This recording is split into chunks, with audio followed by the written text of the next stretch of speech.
Baik, Assalamualaikum warahmatullahi wabarakatuh. Waalaikumsalam warahmatullahi wabarakatuh. Pertama-tama saya ucapkan terima kasih kepada ibu-ibu guru di SMA Negeri 1 Batanghari yang mana pada siang ini menyempatkan waktu untuk hadir dalam acara sosialisasi budaya positif yang akan saya sampaikan. Jadi pemberian sosialisasi ini sebagai tugas dari program guru penggerak yang tengah saya jalankan, program guru penggerak angkatan 10 tahun 2024 di ruang audio SMA Negeri 1 Batanghari. Jadi untuk acara kedepannya nanti ini akan berdurasi sekitar 1 jam atau 60 menit dengan rincian kegiatannya yaitu berupa pemberian materi ataupun diskusi tentang budaya disiplin positif. Yang pertama-tama mari kita ucapkan puji syukur kehadirat Allah Tuhan Yang Maha Esa yang mana pada siang hari ini masih memberikan kita nikmat kesehatan dan kesempatan sehingga kita bisa berkumpul di ruangan ini. Dan juga tak lupa sholawat beriring salam kita haturkan kepada Nabi besar kita Nabi Muhammad SAW dengan lafaz Allahumma sholli ala Sayyidina Muhammad wa ala ali Sayyidina Muhammad. Baik ibu-ibu, jadi di sini langsung saja saya akan memandu sosialisasi tentang budaya positif. Nah, budaya positif. Jadi sebelum kita masuk ke materinya, di sini saya punya beberapa pernyataan berupa pertanyaan pemantik. Jadi di sini saya ingin mendengar opini dari ibu-ibu sekalian, apakah ibu-ibu setuju dengan dua pernyataan ini? Yang pertama, bahwa hukuman itu dapat mendisiplinkan peserta didik. Yang kedua, apakah penghargaan dapat meningkatkan kedisiplinan siswa atau peserta didik. Jadi kalau menurut ibu-ibu sekalian, apakah ibu-ibu setuju atau tidak setuju? Ataukah yang satunya setuju, yang poin kedua tidak setuju? Ataukah setuju kedua-duanya? Atau justru tidak setuju kedua-duanya? Coba kita lihat dulu yang pertama. Hukuman dapat mendisiplinkan peserta didik. Kira-kira ibu-ibu setuju atau tidak setuju? Tergantung pada karakteristik. Oke, tergantung pada karakteristik peserta didiknya. Oke, mungkin untuk beberapa peserta didik bisa kita terapkan hukuman, tapi untuk sebagian yang lain mungkin tidak akan memberikan efek apapun. Oke, bisa. Kemudian adakah yang setuju dengan hukuman dapat mendisiplinkan peserta didik? Ada yang memang benar-benar setuju, ibu-ibu? Oke, tidak. Jadi memang semuanya tergantung dengan karakteristik peserta didik dan juga mungkin tergantung dengan pelanggaran yang mereka lakukan, ya ibu-ibu ya. Oke. Kemudian lanjut ke pernyataan yang kedua, yaitu penghargaan dapat meningkatkan kedisiplinan siswa. Penghargaan dapat meningkatkan kedisiplinan siswa. Mungkin di sini maksudnya dengan kita memberikan rewards. Rewardsnya baik itu berupa penghargaan ataupun hal lainnya. Apakah pemberian rewards itu bisa meningkatkan kedisiplinan, terutama kedisiplinan belajar peserta didik kita? Apakah ibu-ibu setuju atau tidak? Setuju. Oke, jadi semuanya setuju. Oke, jadi di sini maksudnya penghargaan bisa meningkatkan kedisiplinan siswa. Mungkin di sini ibu-ibu sekalian menyetujui hal ini 100% karena mungkin sudah terbukti efektif ya di kelas yang sudah kita ajarkan. Baik, terima kasih atas jawabannya. Kemudian kita lanjut langsung ke budaya positif. Nah, di sini kita akan menelaah apa itu budaya positif. Nah, di sini kata kuncinya adalah budaya. Budaya itu berarti suatu pembiasaan, habituality, ataupun aktivitas yang sudah secara rutin kita lakukan, yang bertujuan untuk menanamkan nilai-nilai kebajikan. Nilai-nilai kebajikan kepada seseorang, dalam hal ini karena kita pendidik, artinya kepada peserta didik kita, kepada murid-murid kita, atau kepada sebuah komunitas, misalnya ke sekolah kita. Oke. Jadi di sini kata kuncinya budaya positif, suatu pembiasaan untuk menanamkan nilai-nilai kebajikan kepada peserta didik kita di sekolah. Nah, di sini budaya positif ini berasal dari filosofi pendidikan dari Ki Hajar Dewantara bahwa pendidikan itu adalah tempat yang paling sesuai, tempat yang paling tepat untuk menyemaykan benih kebudayaan. Karena di sekolah itu diajarkan nilai-nilai kebajikan.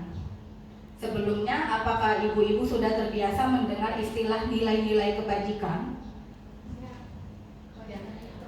Kebajikan, apa itu kebajikan? Ya, kebaikan, kebajikan. Artinya nilai-nilai yang mendidik peserta didik kita untuk menuju ke arah karakter yang lebih positif. Oke, misalnya menghargai teman, oke, atau datang ke sekolah tepat waktu, atau mengerjakan tugas sesuai dengan tanggung jawab masing-masing. Nah, itu juga contoh nilai-nilai kebajikan. Tapi di sini dalam program guru penggerak ini, kami para CGP itu diajarkan untuk menganut nilai-nilai kebajikan yang harus kami ajarkan kepada peserta didik dengan berdasarkan kepada profil pelajar Pancasila. Nah, nilai-nilai kebajikan yang paling tepat untuk diterapkan di sekolah kita yaitu nilai-nilai yang harus berdasarkan dengan dimensi profil pelajar Pancasila. Oke. Ada berapa ibu-ibu profil pelajar Pancasila? Oke, ada 6. Yang pertama, beriman, bertakwa kepada Tuhan Yang Maha Esa dan berakhlak mulia. Jadi di sini contoh nilai kebajikan yang bisa kita ajarkan di sekolah apa? Ya, sholat, misalnya sholat tepat waktu, kemudian yasinan rutin kita setiap pagi Jumat. Oke, ada lagi? Sopan santun kepada guru ataupun kepada teman-teman sesama. Oke. Lanjut yang dimensi mandiri, kira-kira contoh nilai kebajikan yang bisa kita ajarkan apa? Mandiri, contoh nilai kebajikan dalam kegiatan sehari-harinya apa ibu-ibu? Misalnya dari segi belajar di kelas apa? Kalau jam kosong atau gurunya berhalangan hadir, nah ketika diberikan tugas mereka bisa melaksanakan tugasnya sendiri. Oke, dengan panduan tugas yang sudah diberikan, ketika dibilang kumpulkan tugasnya, mereka bisa mengumpulkan tugasnya tepat waktu. Oke, baik, terima kasih. Lanjut yang berkebinekaan global. Apa contoh nilai kebajikannya dalam penerapan kegiatan sehari-hari, ibu-ibu? Oke, berkebinekaan global artinya kita menghargai suku, agama, ras, dan antar golongan yang terjadi di dalam sebuah komunitas. Oke, jadi dalam sebuah komunitas, contohnya saja sekolah kita itu pasti terdiri dari beberapa ras, beberapa suku, karena tidak mungkin kita orang yang homogen ya, pasti ada perbedaan. Nah, di sini kita harus mengajarkan nilai-nilai kebajikan kepada peserta didik kita untuk bisa menerima perbedaan itu. Oke, jadi mereka bisa bersosialisasi tanpa membatasi diri. Kemudian untuk nilai kebajikan gotong royong, contohnya apa ibu-ibu? Gotong royong ya kerjasama, kemudian ya mungkin kegiatan langsungnya kegiatan gotong royong. Oke, apa lagi? PR, oke. Piket. Apalagi contohnya ibu-ibu? Ya, mengerjakan tugas secara berkelompok, itu kolaborasi. Yang paling kecil yang bisa kita terapkan di kelas adalah ketika memberikan tugas berkelompok. Oke, lanjut.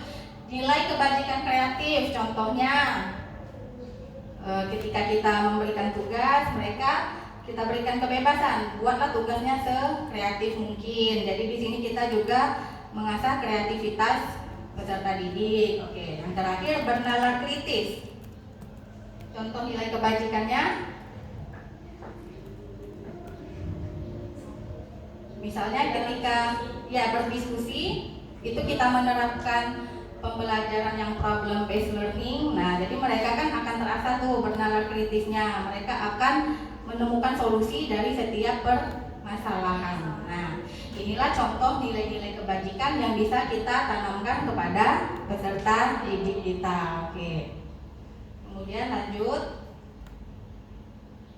Oke, di sini kita juga akan mempelajari motivasi perilaku manusia. Oke, jadi Diane Gossen itu dalam bukunya Restructuring School Disciplines itu menyatakan ada 3 hal yang mendasari motivasi perilaku manusia. Jadi dalam penerapan budaya positif ini, sebelum kita memberikan hukuman, konsekuensi atau penghargaan, itu terlebih dahulu kita harus paham tentang motivasi perilaku manusia. Sekarang coba ibu-ibu perhatikan yang poin nomor 1, untuk menghindari ketidaknyamanan atau hukuman, ini adalah tingkat terendah dari motivasi perilaku manusia. Nah, pada umumnya psikologinya manusia itu melakukan suatu tindakan yang baik atau tindakan yang positif itu untuk menghindari ketidaknyamanan atau untuk menghindari hukuman. Ini adalah teori yang paling dasar. Misalnya kita saja sebagai guru, kita datang ke sekolah itu di bawah jam 7.15 karena kita jam 7.15 sudah harus di kelas.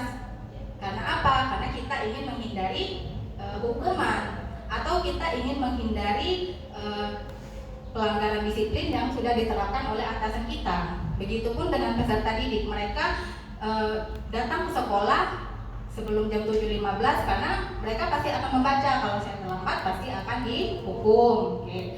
Nah, yang kedua itu untuk mendapatkan imbalan atau penghargaan. Bisa jadi seorang individu itu melakukan sesuatu yang baik atau positif untuk mengejar sebuah penghargaan. Kenapa kita guru-guru ketika disuruh mengumpulkan administrasi mengajar, kita kumpulkan tepat waktu? Karena kita, saya ingin mendapatkan kriteria penilaian yang baik dari atasan. Oke. Begitu pula dengan peserta didik. Kenapa kalian mengumpulkan tugas? Nah, pasti karena mereka ingin mendapatkan nilai seperti itu. Nah, poin 1 dan 2 ini, ibu-ibu, itu adalah motivasi perilaku manusia yang bersifat eksternal atau bersifat dari luar. Artinya kita manusia itu melakukan sesuatu masih dipengaruhi dengan penilaian dari luar, karena ingin menghindari hukuman dan karena ingin mendapatkan penghargaan. Tapi yang diharapkan dari motivasi perilaku manusia ini adalah poin yang ketiga ini, di mana motivasinya berbentuk internal, dalam artian memang dari diri kita sendiri. Saya datang ke sekolah tepat waktu bukan karena tidak ingin dihukum atau bukan karena ingin dipuji, tapi karena ini memang tanggung jawab saya. Saya sebagai guru itu jam 7 itu kalau bisa sudah harus di sekolah, karena saya ingin menyambut anak-anak saya di depan gerbang. Saya mengumpulkan administrasi mengajar bukan karena ingin dipuji kepala sekolah, tapi karena ini tugas saya.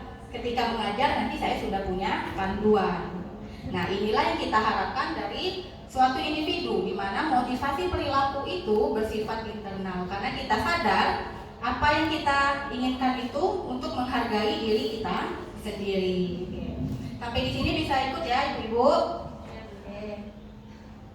Nah, selanjutnya kita mulai akan membahas tentang hukuman dan konsekuensi.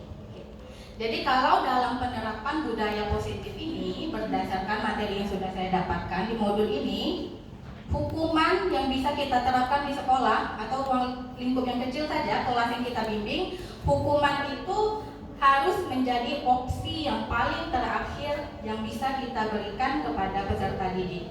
Hukuman paling tidak dianjurkan. Nanti kita akan bahas kenapa hukuman itu harus menjadi opsi terakhir. Tapi di sini kita harus tahu dulu apa bedanya hukuman dan konsekuensi. Oke, sekarang saya punya 4 pernyataan. Tolong ibu-ibu bersama-sama kita telaah apakah ini hukuman ataukah ini konsekuensi. Yang pertama, tidak piket 1 kali maka harus piket selama 1 minggu. Nah, ini hukuman atau konsekuensi? Oke, hukuman. Yang di belakang ibu-ibu setuju ya? Ini hukuman. Oke. Yang kedua, ada pernyataan, karena kamu telat, nanti jam istirahat pokoknya temui Bu Rosa untuk tugas tambahan. Nah, ini hukuman atau konsekuensi? Konsekuensi. Hukuman. Oke, jadi ada yang menjawab konsekuensi, ada yang menjawab hukuman. Oke, nanti kita review dulu, kita bahas dulu. Yang ketiga, jika kamu merusak botol minum teman, kamu harus ganti ya. Nah, ini hukuman atau konsekuensi? Konsekuensi, oke. Gak bikin PR lagi, kamu pokoknya harus tulis surat permintaan maaf. Nah, ini hukuman atau konsekuensi? Hukuman, tidak bikin PR, jadi kamu harus tulis surat permintaan maaf. Oke, jadi ini hukuman. Oke. Jadi coba kita lihat dulu. Yang pertama, tidak piket 1 kali maka harus piket selama 1 minggu. Jadi ini adalah Konsekuensi. ini berbentuk hukuman atau konsekuensi? Konsekuensi. Ini adalah hukuman. Oke, kenapa ini hukuman? Karena kalau kita lihat, dia pasti sudah dirancang dulu sebelumnya.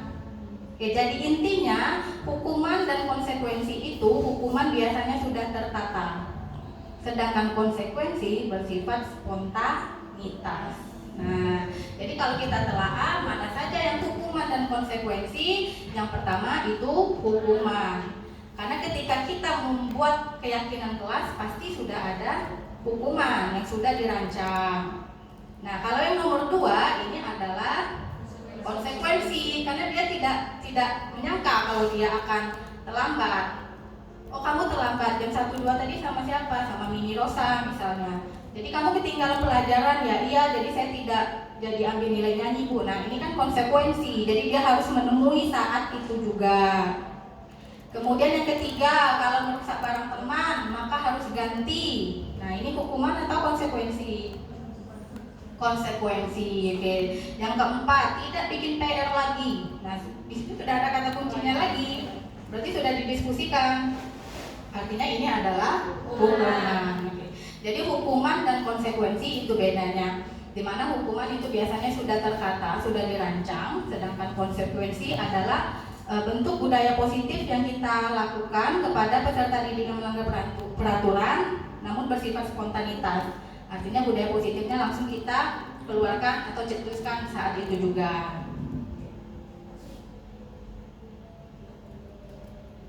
Untuk hukuman dan konsekuensi, kira-kira ada yang mau dibahas ibu-ibu ataukah ada yang belum memahami tentang hukuman dan konsekuensi? Oke, silakan Bu Desi. Terima kasih kesempatannya. Jadi kalau kita berbicara tentang hukuman dan kalau kita berbicara tentang hukuman dan konsekuensi, jadi kan selama ini yang kita lakukan itu di awal pembelajaran kita membuat sebuah kesepakatan kelas, dan ini hampir yang mem tuliskan ini sebenarnya ada dalam kesepakatan itu. Jadi sebaiknya kesepakatan itu nanti diwacanakan kepada siswa itu bagaimana membahasakannya, karena kita tahu bahwa hukuman memang sebenarnya tidak boleh gitu. Nah, ini nanti kita sebenarnya masih ada slide tentang keyakinan kelas. Di situ akan dibahas tentang detail, tapi untuk menjawab pertanyaan Ibu Desi, sekedar spoiler sedikit bahwa keyakinan kelas itu dia harus bersifat dinamis. Jadi keyakinan kelas itu boleh kita revisi sewaktu-waktu. Oke, karena apa? Karena ketika mungkin hukuman itu terlalu berat atau tidak efektif, maka bisa kita ganti dengan konsekuensi yang lebih ringan. Seperti itu, Bu. Oke, Bu ya.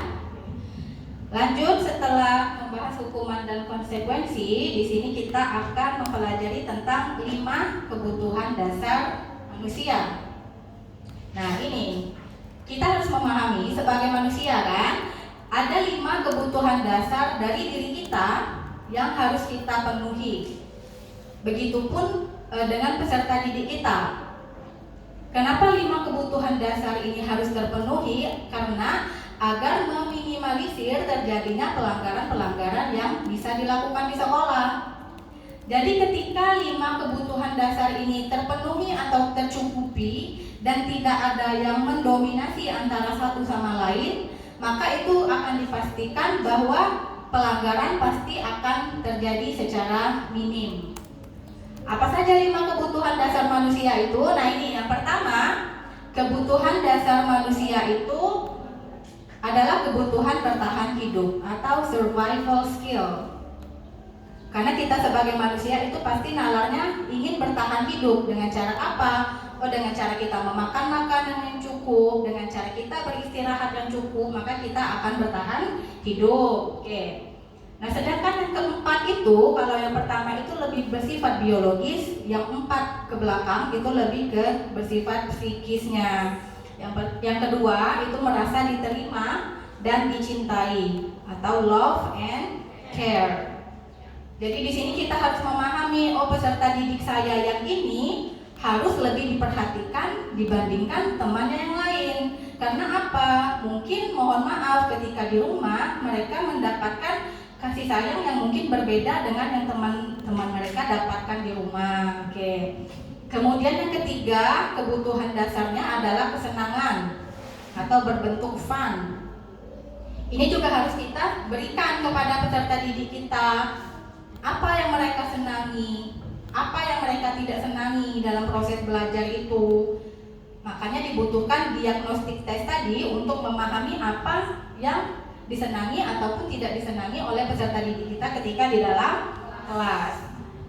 Nah, yang keempat, freedom, itu kebebasan. Di sini konteksnya mungkin lebih luas lagi. Tidak hanya kita berikan kepada peserta didik, namun juga kepada masyarakat yang lebih luas, di mana kita tidak bisa mengatur kebebasan seseorang. Oke, sebagaimana diri kita tidak mau dikontrol, artinya juga kita tidak bisa mengontrol orang lain untuk memberikan kebebasan. Dan yang terakhir ada power atau kekuasaan. Nah, di sini mereka artinya punya wewenang untuk melakukan hal yang mereka sukai ataupun untuk menjadi orang apa mereka di masa depan nanti. Nah, itu kekuasaan. Oke, sekarang coba kita telah lagi Ibu-Ibu. Saya masih punya beberapa pernyataan. Dari pernyataan ini, kira-kira kebutuhan dasar apa yang mencerminkan dari pernyataan peserta didik berempat ini? Yang pertama itu dari Dito. Dito bilang, saya senang karena tadi Melina memperhatikan saya ketika wajah saya kebingungan saat menjelaskan materi tadi. Nah, kira-kira ini kebutuhan dasar apa yang terpenuhi? Love and care. Love and care. Oke. Love and care. Ibu-ibu yang lain ada jawaban yang lain?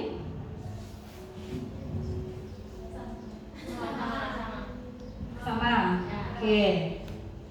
Atau yang Albi, saya beruntung punya teman-teman baik di kelas. Mereka peduli dengan saya dan tidak menjauhi saya. Nah, ini kira-kira kebutuhan dasar apa yang terpenuhi? Oke.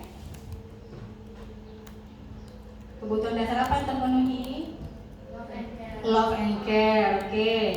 Kemudian Ainun berkata, pelajaran bahasa Inggris tadi membosankan. Saya tidak boleh nih berada satu kelompok dengan teman-teman saya. Padahal teman-teman yang lain satu kelompok. Saya sendiri yang terlempar. Nah, kira-kira ini kebutuhan apa yang tidak terpenuhi dari Ainun? Freedom, kebebasan. Oke. Kemudian yang terakhir, saya dan Ria duduk di belakang ya, kalian di depan. Kan kami ketua kelas di sini.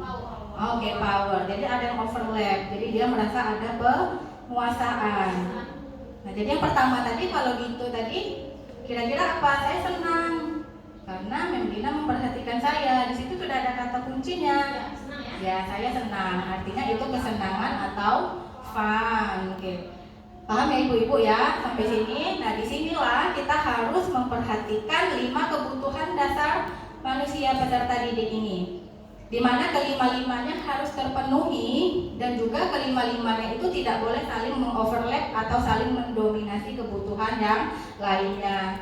Misalnya kalau kebutuhan dasarnya tentang penguasaan itu lebih dominan, maka mungkin peserta didik kita cenderung akan menjadi perundung nanti di kelasnya karena dia mempunyai kebutuhan dasar yang dominan kekuasaannya, atau mungkin dia mempunyai kebutuhan dasar yang bersifat kebebasan yang lebih dominan, maka nanti anak ini mungkin akan semena-mena ketika belajar di kelas. Maka dari itu juga tugas kita untuk mengajarkan budaya positif ini untuk memahami bahwa ada 5 kebutuhan dasar dan tidak boleh ada yang saling mendominasi. Nah, di sini kita akan masuk lagi ke dalam 5 posisi kontrol guru.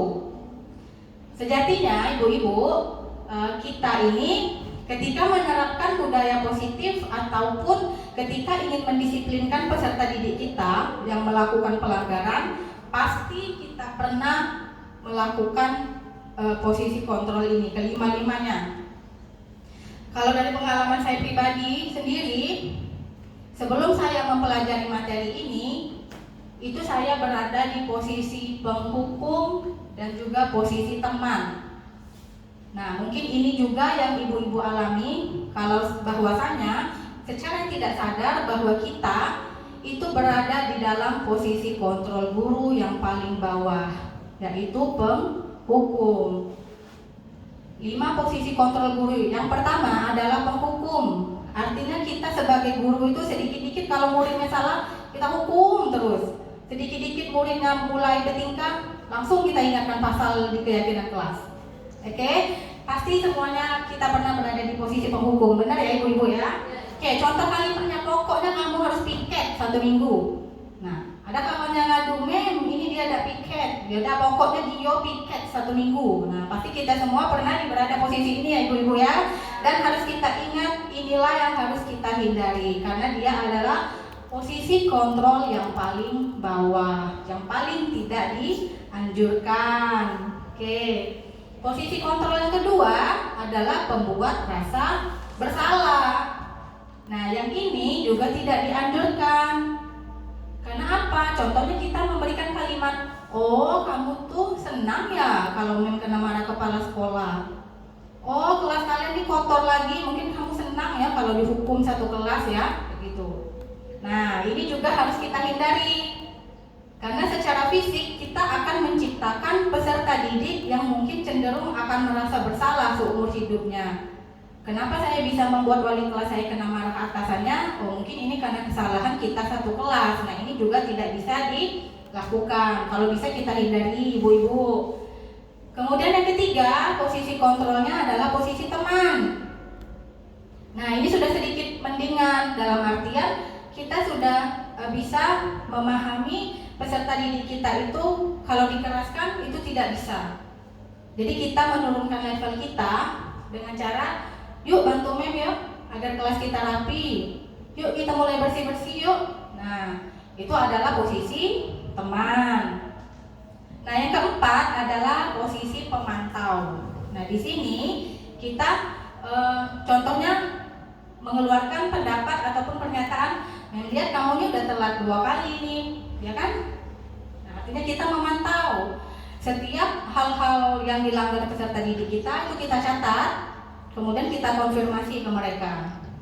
Itu artinya kita bersifat sebagai pemantau. Nah, di dalam kurikulum Merdeka ini, inilah posisi kontrol guru yang paling diharapkan, yaitu sebagai manajer. Karena kita itu harus bersifat sebagai manajer di dalam kelas kita. Contohnya apa? Ada nih murid yang terlambat, kita panggil, berdiskusi secara 4 mata, keyakinan kelas apa yang kamu langgar. Jadi dia ngomong nih, saya terlambat mem. Nah, kamu mau tidak memperbaiki kesalahannya? Jadi kita hanya bersifat sebagai manajer.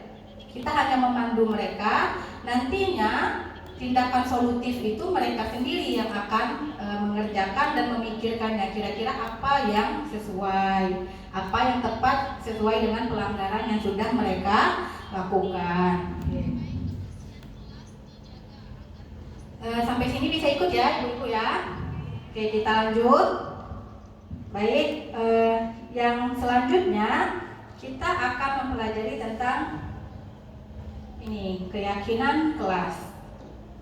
Nah, keyakinan kelas tadi sudah sedikit kita bahas. Kalau keyakinan kelas ini adalah sesuatu yang dapat diterapkan di lingkungan kelas kita. Pembuatan keyakinan melibatkan semua warga kelas melalui kegiatan curah pendapat. Keyakinan kelas ditinjau kembali dari waktu ke waktu. Oke, jadi mungkin untuk ibu-ibu yang sekarang ketika membuat keyakinan kelasnya itu sudah statis, dalam artian sudah harga mati nih, sudah diskusi sama anak-anaknya kemarin, ternyata keyakinan kelas itu boleh bersifat dinamis. Artinya keyakinan kelas itu bisa kita ubah, bisa kita sesuaikan dengan tingkat pelanggarannya. Yang paling penting itu keyakinan kelas harus didiskusikan dengan peserta didik kita. Tidak boleh ketika kita sebagai guru mentang-mentang saya manajer nih, jadi saya yang buat peraturan, kalian yang kalian melakukan, kalian yang harus ini terapkan. Tidak boleh. Karena apa? Keyakinan kelas harus melibatkan semua warga kelas dan juga harus melalui kegiatan curah pendapat. Oke. Ini ibu-ibu contoh keyakinan kelas yang sudah saya buat di fase F8. Kalau ibu-ibu perhatikan, keyakinan kelas F8 ini masih menjadi PR bagi saya. Kenapa kira-kira? Coba dibaca. 3 kali apa? Panggil orang tua. Surat sakit izin harus ada surat. Surat harus ditulis dan ditandatangani orang tua. Terlambat 3 kali, panggil orang tua. Nah, kira-kira kenapa keyakinan kelas saya harus direvisi, ibu-ibu? Karena dominan sangat bersifat pemberian hukuman, tidak bersifat pemberian konsekuensi. Oke. Tapi tidak masalah, karena apa? Keyakinan kelas tadi bisa bersifat dinamis. Mungkin kalau sekarang sudah terlanjur untuk diubah karena kita sudah di akhir semester, namun kedepannya ketika saya mendapatkan kelas yang baru, tentunya saya akan lebih menerapkan konsekuensi daripada pemberian hukuman. Oke.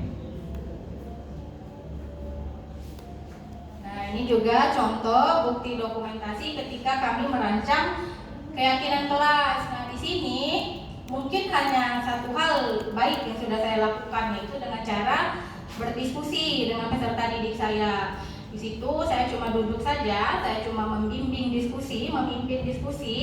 Namun pada akhirnya mereka sendiri yang merancang kesepakatan dan yang menuliskan pun juga sekretaris. Oke. Ini contoh dokumentasinya. Oke. Nah, seperti apa keyakinan kelas yang baik itu? Nah, yang pertama, karena kita berprinsipkan hukuman itu adalah hal yang paling terakhir, jadi harus berbentuk konsekuensi ya dalam hal pemberian disiplin. Nah, yang kedua, keyakinan kelas itu tidak boleh menggunakan kata-kata yang bernada negatif. Nah, contohnya, jangan mengganggu teman. Misalnya kita ada keyakinan kelas seperti itu, karena kita tahu nih, oh anak-anak saya ini aktif nih, dia sering saling mengganggu satu sama lain. Saya mau buat keyakinan kelas, jangan mengganggu teman. Nah, itu kurang efektif ibu-ibu. Lebih baik kita pakai kalimat yang bernada positif. Mari saling menghargai teman. Karena apa? Ketika kalimat bernada negatif itu dituliskan, maka manusia akan cenderung terpikirkan hal itu. Dia akan cenderung melakukan hal yang negatif yang sudah tertulis tadi. Tapi kalau kita tuliskan yang bernada positif, maka mereka pun juga akan cenderung melakukan hal yang positif itu tadi. Oke, yang kedua, menggunakan kalimat persuasif. Artinya kalimat yang mengajak. Oke. Misalnya kita masih buat keyakinan kelas, wajib buang sampah tiap pulang sekolah. Nah, lebih baik kita pakai kalimat yang lebih mengajak. Buanglah sampah sebelum pulang sekolah. Karena ketika keyakinan kelas itu bernada negatif ataupun terlalu banyak, nah keyakinan kelas itu juga tidak boleh terlalu banyak ibu-ibu. Jadi cukup mewakili 6 dimensi profil pelajar Pancasila saja. Karena percaya atau tidak, semakin banyak keyakinan kelas, semakin banyak peraturan, maka semakin besar akan terjadinya pelanggaran. Nanti kalau banyak pelanggaran, kita sebagai wali kelas pun juga akan stres sendiri, ya kan?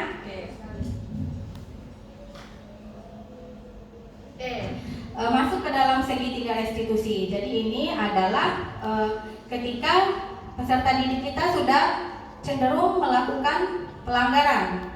Nah, ketika kita melakukan pendisiplinan kepada peserta didik, biasanya ibu-ibu kalau ada anak-anaknya di kelas yang bermasalah, apa tindakan yang ibu-ibu lakukan?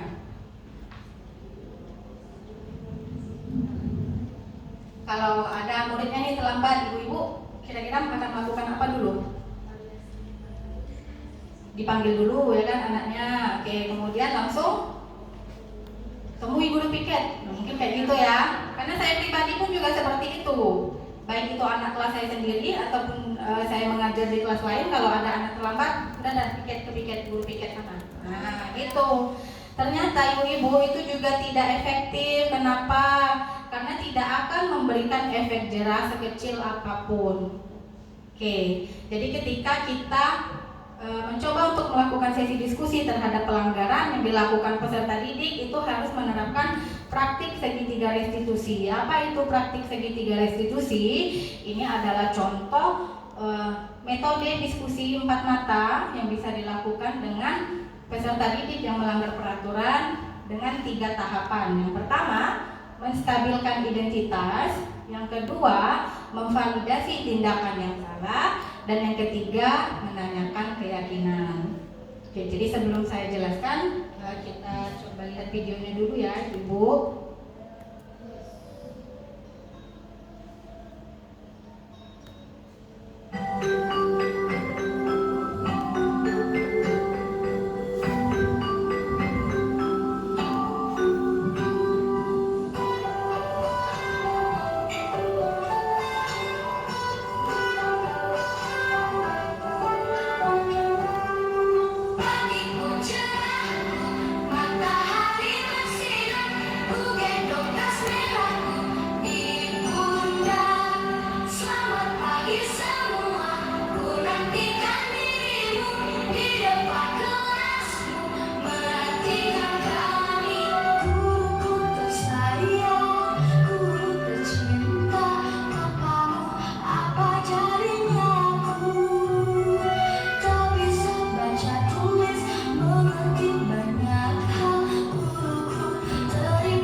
Pasti ada alasan juga kan kenapa kamu menunda tugas sehingga tugas-tugas kamu menumpuk. Iya, saya tertinggal pelajaran karena satu kemarin saya tidak dapat sekolah. Saya mewakili provinsi kita untuk mengikuti lomba siaga provinsi di Palembang. Oh begitu, wajar jika kamu tertinggal pelajaran. Tapi untungnya kamu masih ada niat baik untuk menyelesaikan tugas-tugas ini. Tapi sekarang coba kita pikirkan, kira-kira keyakinan kelas mana yang kamu langgar, Lian? Saya terlambat akibat mengerjakan tugas sampai larut malam. Maka dari itu saya menemukan diri sendiri dan orang lain. Apakah kamu bersedia memperbaikinya? Iya, saya bersedia. Bagaimana caranya, Lian? Saya akan datang lebih awal dan juga akan berusaha untuk tidur lebih cepatnya. Lalu saya akan mengerjakan tugas dengan cepat dan memberi waktu. Lian, memang dengan kamu karena kamu sudah bisa menemukan solusi untuk permasalahan yang kamu hadapi. Mudah-mudahan kamu kedepannya bisa jadi lebih baik ya. Amin. Terima kasih, Mem. Saya dulu ya, Mem. Ya. Saya senang dibimbing oleh Mem karena kesalahan saya tidak diperlukan dan menghadirkan menyelesaikan masalah.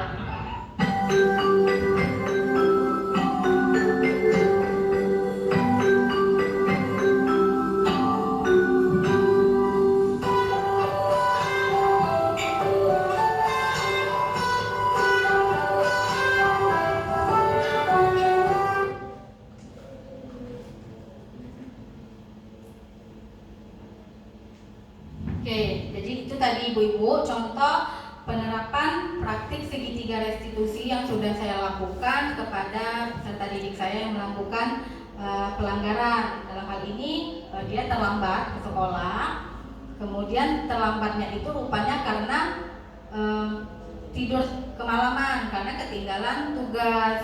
Ketinggalan tugasnya rupanya karena 1 minggu tidak hadir di sekolah karena mengikuti perlombaan. Nah, di sini itulah yang dinamakan dengan praktik segitiga segitiga restitusi. Kita jalankan dulu 3 tahapan ini. Yang pertama, kita harus stabilkan dulu identitasnya. Identitas siapa? Identitas dari anak yang melakukan pelanggaran tadi. Kita stabilkan dulu. Mendengar kamu terlambat lagi ya, nah gitu. Atau oh berarti kamu kecapean karena mengerjakan tugas sampai larut malam. Di sini kan karena peserta didik kita itu sudah melakukan pelanggaran, jadi lebih baik kita stabilkan dulu identitasnya. Dalam artian itu kita tidak boleh langsung menghakimi mereka, terlambat lagi, udah 2 kali. Nah, kalau seperti itu bukannya kita menstabilkan, justru akan semakin memperburuk mindset dari peserta didik kita tadi. Jadi itu contoh yang menstabilkan identitas. Nah, yang kedua yaitu memvalidasi tindakan yang salah. Kita validasi nih tindakan dia yang salah. Maksudnya apa? Kita mengeluarkan statement yang menunjukkan bahwa mereka itu salah, tapi tanpa memberikan rasa bersalah. Oke? Contohnya apa? Pasti ada alasan kenapa kamu menunda tugas. Nah, di situ kan tercermin tuh ada kalimatnya kalau dia menunda tugas. Itu kan nampak kalau murid kita itu melakukan kesalahan tanpa kita memberikan rasa bersalah. Atau wajar jika kamu tertinggal pelajaran, tapi untungnya kamu masih ada niat baik untuk menyelesaikan tugas.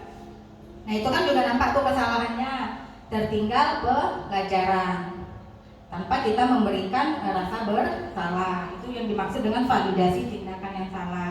Kemudian yang ketiga, menanyakan keyakinan. Ini tahapan terakhir yang kita lakukan. Contohnya apa?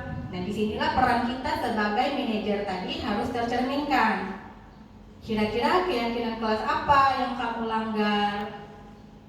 Oh, saya karena saya terlambat, saya tidak menghargai diri sendiri, mem. Misalnya dia jawab seperti itu. Apakah kamu bersedia memperbaikinya? Kita tanya, pasti dia akan jawab iya kan? Karena kalau dia jawab tidak, itu tidak akan mungkin. Itu sudah kita pastikan murid kita pasti akan bersedia. Bagaimana cara kamu memperbaikinya? Nah, itu juga kita tanyakan. Nanti saya bakal tidur lebih cepat, mem. Saya juga tidak akan tunda-tunda tugas lagi. Nah, itulah tindakan solutif yang bisa mereka cari sendiri tanpa kita menjatuhkan hukuman. Karena tadi hukuman bersifat adalah opsi yang paling terakhir. Oke. Baik ibu-ibu, jadi di sini inilah materi yang saya sampaikan. Untuk waktunya ini masih ada kurang lebih 15 menit. Kita akan berdiskusi. Jadi bagi ibu-ibu yang mungkin punya pertanyaan ataupun pengalaman menjadi wali kelas ketika menerapkan budaya positif, apa-apa saja kira-kira yang sudah ibu terapkan ataupun apa-apa saja yang perlu kita ubah bersama-sama. Silakan Bapak Ibu, dalam sesi terakhir ini saya akan membuka sesi diskusi. Oke, Ibu Yeni silakan. Baik, terima kasih atas kesempatannya. Tadi kan sudah Ibu Lina jelaskan bahwasanya cara untuk mendisiplinkan anak itu salah satunya dengan cara membuat keyakinan kelas. Saya sudah membuat keyakinan kelas di kelas yang saya menjadi wali kelasnya, tetapi anak tersebut ada beberapa yang masih melakukan pelanggaran. Jadi bagaimana menerapkan keyakinan kelas itu apabila anak tersebut terus berulang melakukan pelanggaran? Ya. Baik, terima kasih Ibu Yeni. Nah, di sini Ibu Yeni berpengalaman sebagai wali kelas ketika sudah buat nih keyakinan kelas. Kemudian sudah diterapkan konsekuensi atau hukuman. Tapi ternyata pelanggarannya terjadi lagi dan lagi. Nah, apakah di sini ibu-ibu ada jawabannya sebelum kita sama-sama diskusikan kira-kira apa langkah yang paling tepat untuk Ibu Yeni? Kalau saya pribadi itu untuk peserta didik yang melakukan pelanggaran berulang-ulang, artinya konsekuensi yang sama itu tidak bisa lagi kita terapkan. Karena konsekuensi yang pertama mungkin sudah kita berikan, oh tidak mempan. Konsekuensi yang kedua, misalnya konsekuensi yang pertama tadi kita panggil saja dulu, kita panggil berdua saja dulu. Iya, kata dia, janji tidak terlambat lagi. Sudah dijalani, ternyata masih terjadi pelanggaran kedua, masih terlambat lagi. Di situ kita terapkan panggil beda orang tuamu, jangan dulu mem, katanya. Sekali lagi kata dia. Tapi rupanya masih lagi terjadi yang ketiga. Maka mau tidak mau, keyakinan kelas yang sudah kita buat tadi artinya ya harus itu dijalankan yang namanya berbentuk hukuman. Karena konsekuensi sudah tidak memberikan efek jera. Makanya tadi hukuman bukannya tidak boleh ya ibu-ibu, tapi hukuman hanya menjadi opsi yang paling terakhir. Dan sebenarnya hukuman itu juga harus bersifat selaras dengan pelanggaran yang mereka lakukan. Misalnya kalau terlambat dipanggil orang tua, mungkin masih selaras ya, karena kita harus diskusi dengan orang tuanya. Bagaimana nih Bu biar anak kita nih bangunnya pagi? Bagaimana Bu biar anak ibu bisa ibu antar di sini sebelum jam 7.15? Namun kebanyakan hukuman ini mungkin untuk menjadi pemikiran kita bersama ya ibu-ibu ya. Dari peraturan sekolah kita sendiri pun kalau saya perhatikan ada hukuman yang belum efektif, tidak sesuai dengan pelanggaran peserta didik kita. Contohnya apa? Ketika anak terlambat masih disuruh bersihkan lingkungan sekolah padahal sudah tertinggal 1 jam apel. Tapi masih lagi disuruh bersihkan WC, cabut rumput. Malah mereka tertinggal bisa jadi hampir 1 jam 60 menit sudah lewat 1 jam pelajaran. Makanya dalam pemberian hukuman atau konsekuensi itu juga harus selaras dengan pelanggaran yang mereka lakukan. Kecuali kalau mereka ketahuan nih buang sampah di depan kita tidak ke tong sampah, mungkin boleh ya kita suruh ambil tuh sampahnya. Boleh karena masih selaras dengan pelanggaran. Oke, bagaimana Bu ini? Oke. Jadi kalau misalnya pelanggaran masih terjadi 1 kali, 2 kali, 3 kali, maka ya terpaksa konsekuensinya lebih diperberat atau terpaksa kita memberikan hukuman sesuai dengan keyakinan kelas yang sudah kita sepakati. Oke. Ada lagi ibu-ibu yang ingin berbagi pengalaman ataupun pertanyaan terkait materi disiplin positif?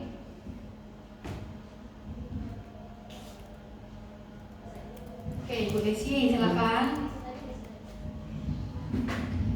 Baik, terima kasih atas kesempatannya. Jadi hari ini memang sebuah wawasan baru yang saya dapatkan karena memang terus terang ketika siswa melakukan kesalahan hukuman gitu.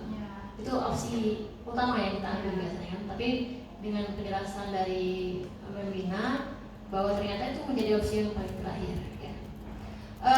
Berkaitan dengan materi pada hari ini Membina, saya kembali ke belakang, tadi terlewat mau bertanya, baru ingat juga nih.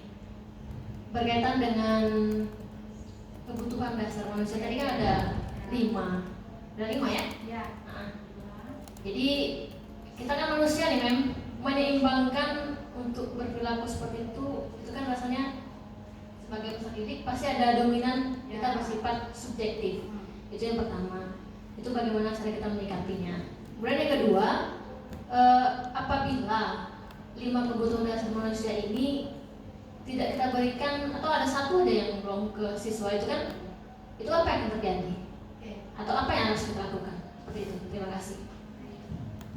Baik, terima kasih Bu Desi atas pertanyaannya ataupun jalan untuk membuka diskusinya. Yang pertama itu apa yang akan terjadi kalau misalkan 5 kebutuhan dasar ini tidak ada yang tidak terpenuhi atau justru ada yang dominan salah satunya. Oke, jadi kalau pengalaman di kelas saya itu kalau ada satu saja yang tidak terpenuhi dari kebutuhan dasar ini, misalnya kita ambil yang kesenangan. Nah itu pasti sudah ada efek negatifnya. Misalnya mereka senangnya buat kelompok sendiri, tapi saya harus buat kelompok berdasarkan diagnostik tes. Artinya mereka kan walaupun satu kelas, tapi kadang mereka tidak mau satu kelompok walaupun anggotanya mereka satu kelas itu saja. Artinya kesenangan mereka sudah tidak bisa saya penuhi.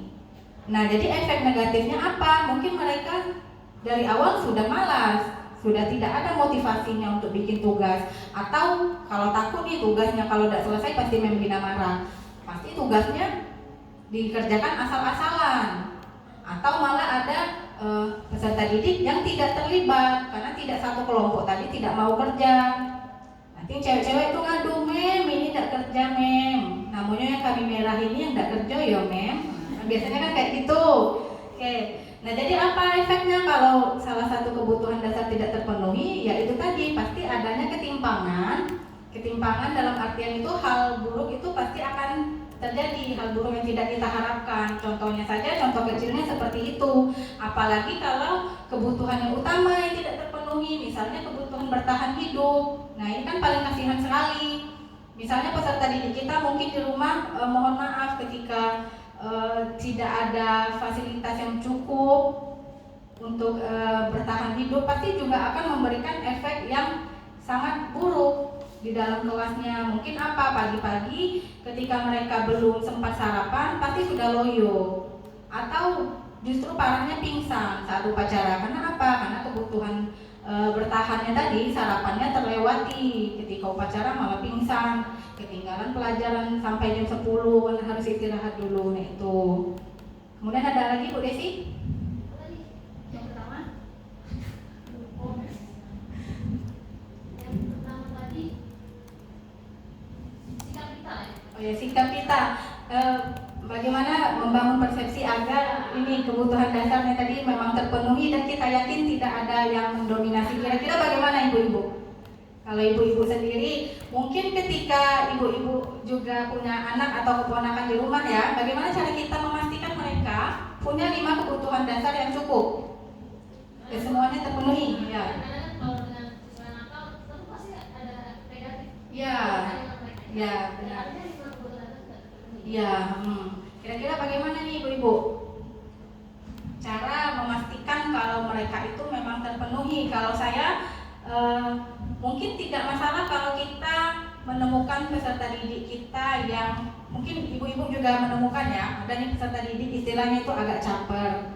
Kalau kita ngajar dia loncat-loncat, kemudian dia jalan, kan minta tuh, istilahnya minta ditegur, minta namanya disebut. Kayak misalnya ini kenapa kamu? Kok kawanmu duduk kok kamu berlari-larian? Udah belum tugasnya? Pasti kita menegurnya seperti itu kan. Nah, jadi ketika kalau di kelas saya itu ada anak yang seperti ini, itu pertama kita tanya dulu, kenapa kamu tuh kayak gini? Kawan-kawan kamu udah mulai kerja loh, kamu belum?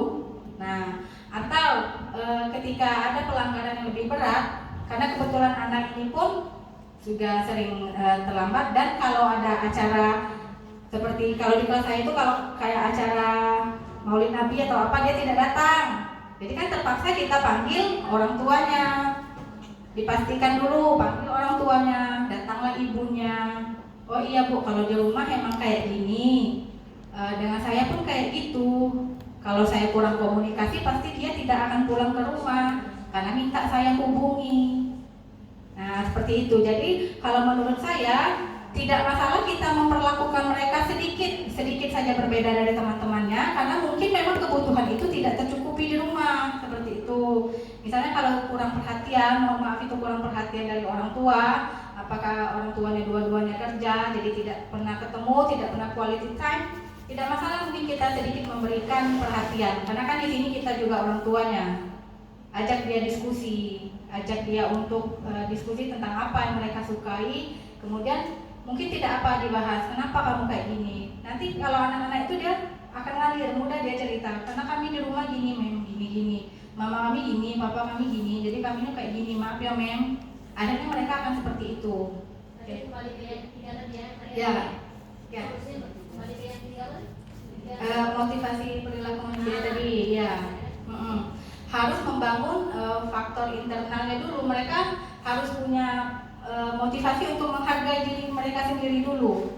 Oke. Karena sebenarnya kalau untuk kebutuhan dasar manusia pun kita tidak bisa bangun sendiri karena kita hanya guru. Kebutuhan dasar manusia juga yang paling utama itu harus dipenuhi oleh orang tua. Oke. Ada lagi ibu-ibu pertanyaannya? Atau yang mau berbagi pengalaman dan pendapat?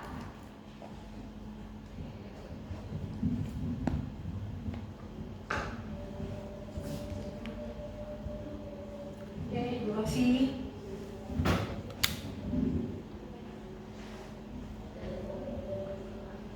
Terima kasih atas kesempatannya.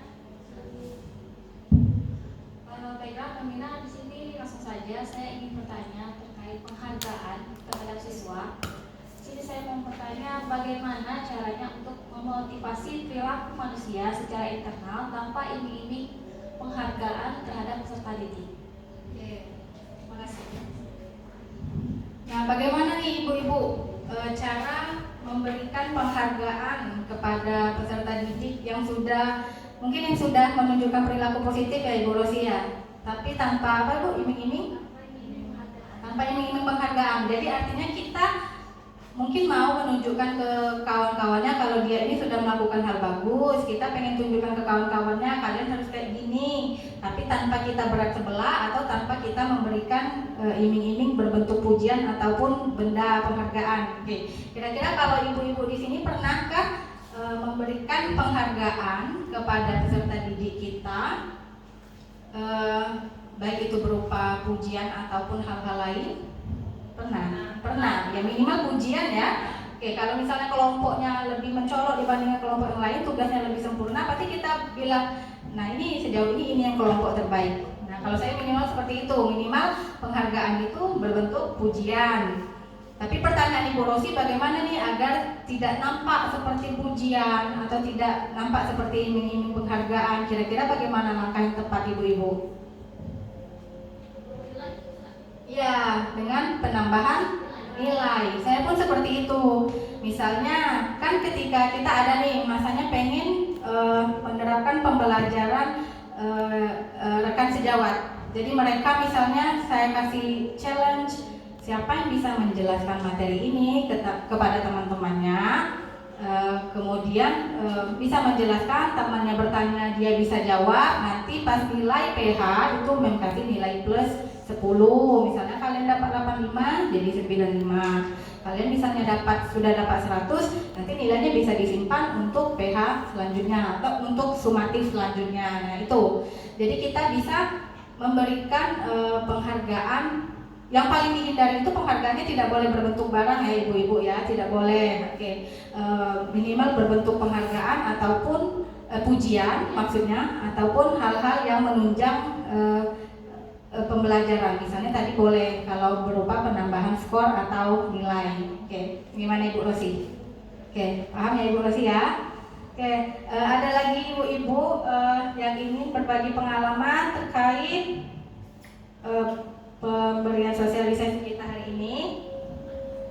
Jadi di sini kita sudah mempelajari apa itu budaya positif. Dalam artian budaya positif tadi adalah sebuah kebiasaan yang kita lakukan di sekolah untuk menanamkan nilai-nilai kebajikan kepada peserta didik. Dan yang harus kita ingat Bapak Ibu, budaya positif tidak bisa kita lakukan sendiri. Kenapa? Karena tidak akan berjalan kalau kita lakukan sendiri untuk kelas saja. Kalau kita saja yang ingin membuat kelas kita baik tanpa adanya kolaborasi yang baik dengan peserta didik kita atau tanpa adanya komunikasi yang baik dengan anak-anak kita, pasti tidak akan berjalan juga budaya positif. Kita mau terapkan keyakinan kelas agar kelasnya tambah bersih, agar anak-anaknya tidak ada yang terlambat. Tapi ternyata yang bekerja itu cuma kita, tapi peserta didiknya tidak. Nah, maka tidak akan terwujud. Makanya penting sekali membangun keyakinan kelas yang sudah satu visi dan misi dengan peserta didik kita. Jadi mereka tidak terpaksa dan kita juga tidak memaksa. Begitupun dengan budaya positif kita di sekolah, tidak akan terwujud kalau cuma kita satu guru yang jalani. Guru yang lain mungkin tidak peduli. Nah, jadi perlunya juga menjalin kolaborasi yang baik antar warga sekolah. Dimulai dari kita, guru mapel, guru piket, kemudian staf keamanan kita, kemudian staf kebersihan, bahkan atasan. Jadi semuanya harus saling kolaborasi. Kemudian nilai-nilai kebajikannya harus diingat ibu-ibu ketika kita nanti di awal semester nanti kan kita akan membuat lagi tuh keyakinan kelas yang baru dengan kelas kita yang baru, harus bercerminkan dengan dimensi profil pelajar Pancasila. Karena ini yang diharapkan di dalam kurikulum Merdeka. Dan juga jangan lupa untuk memikirkan motivasi perilaku manusia. tanamkan nilai-nilai kalau mereka itu melakukan hal yang positif karena mereka ingin menghargai diri mereka sendiri, karena mereka sadar kalau ini adalah tanggung jawab, bukan semata-mata untuk menghindari hukuman atau untuk mengejar penghargaan. Oke. Kemudian dalam merancang keyakinan kelas ataupun peraturan sekolah, yang harus diingat, hukuman adalah opsi yang paling terakhir. Lebih baik menerapkan konsekuensi, dan konsekuensi juga harus selaras dengan pelanggaran yang dilakukan. Oke. Dan juga ingat untuk memenuhi kebutuhan dasar manusia tadi, di mana 5 kebutuhan ini harus terpenuhi tanpa ada yang mendominasi, dan juga posisi kontrol guru. Nah, mari kita sama-sama berubah, ibu-ibu. Saya pun mungkin kalau tidak belajar, mungkin seumur hidup saya akan menjadi guru yang penghukum atau guru yang berteman. Minimal sebaik-baiknya mungkin saya hanya sebagai teman.